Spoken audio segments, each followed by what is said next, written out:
बेटा, हमारा एक्सीडेंट हो गया है। मुझे तो ज्यादा चोट नहीं आई, लेकिन तेरी माँ की हालत गंभीर है। कुछ पैसों की जरूरत है और तेरी माँ को खून भी देना है। 62 साल के माधव जी ने अपने बड़े बेटे से फोन पर कहा। पापा, मैं बहुत व्यस्त हूँ। आजकल मेरा आना नहीं हो सकेगा। मुझे विदेश में नौकरी का पैकेज मिला है, तो उसी की तैयारी कर रहा हूँ। आपका भी तो यही सपना था ना? इसलिए हाथ भी तंग चल रहा है। पैसे की व्यवस्था कर लीजिए, मैं बाद में दे दूंगा। उनके बड़े इंजीनियर बेटे ने जवाब दिया। उन्होंने अपने दूसरे डॉक्टर बेटे को फोन किया, तो उसने भी आने से मना कर दिया। उसे अपनी ससुराल में शादी में जाना था। हाँ, इतना जरूर कहा कि पैसों की चिंता मत कीजिए, मैं भिजवा दूंगा।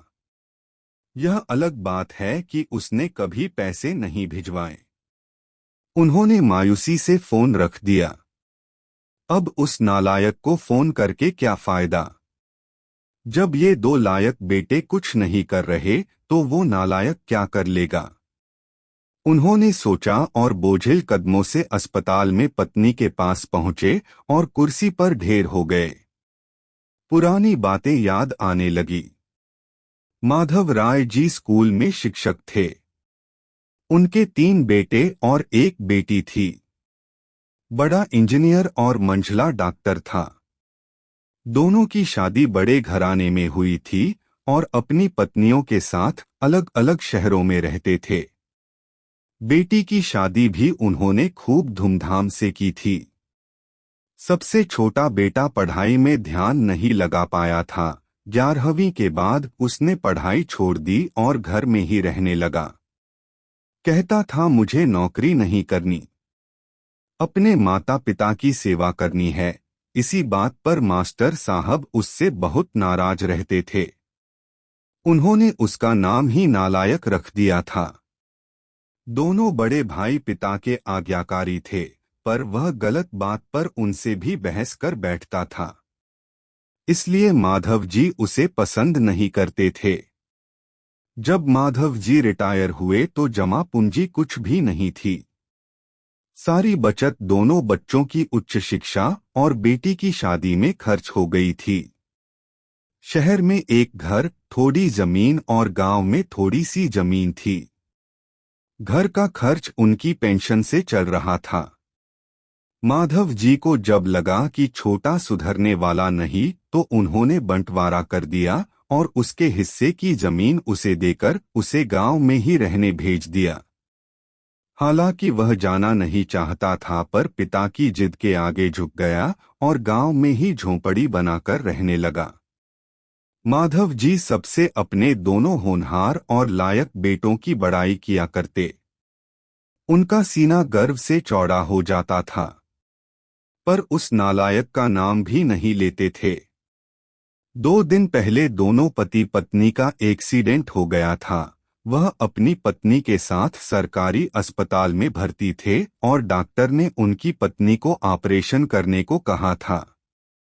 पापा, पापा, सुनकर तंद्रा टूटी तो देखा सामने वही नालायक खड़ा था। उन्होंने गुस्से से मुंह फेर लिया, पर उसने पापा के पैर छुए और रोते हुए बोला, पापा, आपने इस नालायक को क्यों नहीं बताया?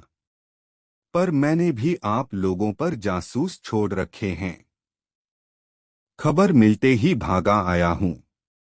पापा के विरोध के बावजूद उसने उनको एक बड़े अस्पताल में भर्ती कराया। माँ का ऑपरेशन कराया और अपना खून दिया। दिन रात उनकी सेवा में लगा रहता कि एक दिन वह गायब हो गया। वह उसके बारे में फिर बुरा सोचने लगे थे कि तीसरे दिन वह वापस आ गया। महीने भर में ही माँ एकदम भली चंगी हो गई। वह अस्पताल से छुट्टी लेकर उन लोगों को घर ले आया। माधव जी के पूछने पर बता दिया कि खैराती अस्पताल था, पैसे नहीं लगे हैं। घर में नौकरानी थी ही। वह उन लोगों को छोड़कर वापस गांव चला गया। धीरे धीरे सब कुछ सामान्य हो गया। एक दिन यूं ही उनके मन में आया कि उस नालायक की खबर ली जाए। दोनों जब गांव के खेत पर पहुंचे तो झोपड़ी में ताला देखकर चौंके। उनके खेत में काम कर रहे आदमी से पूछा तो उसने कहा, यह खेत अब मेरे हैं। क्या? पर यह खेत तो उन्हें बहुत आश्चर्य हुआ। हाँ, उसकी माँ की तबीयत बहुत खराब थी। उसके पास पैसे नहीं थे तो उसने अपने सारे खेत बेच दिए। वह रोजी रोटी की तलाश में दूसरे शहर चला गया है, बस यह झोपड़ी उसके पास रह गई है। यह रही उसकी चाबी, उस आदमी ने कहा। वह झोपड़ी में दाखिल हुए तो बरबस उस नालायक की याद आ गई। टेबल पर पड़ा लिफाफा खोल कर देखा तो उसमें रखा अस्पताल का 9 लाख का बिल उनको मुंह चिढ़ाने लगा। उन्होंने अपनी पत्नी से कहा, जानकी तुम्हारा बेटा नालायक तो था ही, झूठा भी निकला। अचानक उनकी आंखों से आंसू गिरने लगे और वह जोर से चिल्लाए, तू कहाँ चला गया नालायक? अपने पापा को छोड़कर एक बार वापस आ जा, फिर मैं तुझे कहीं नहीं जाने दूंगा। उनकी पत्नी के आंसू भी बहे जा रहे थे और माधव जी को इंतजार था अपने नालायक बेटे को अपने गले से लगाने का। सचमुच बहुत नालायक था वो।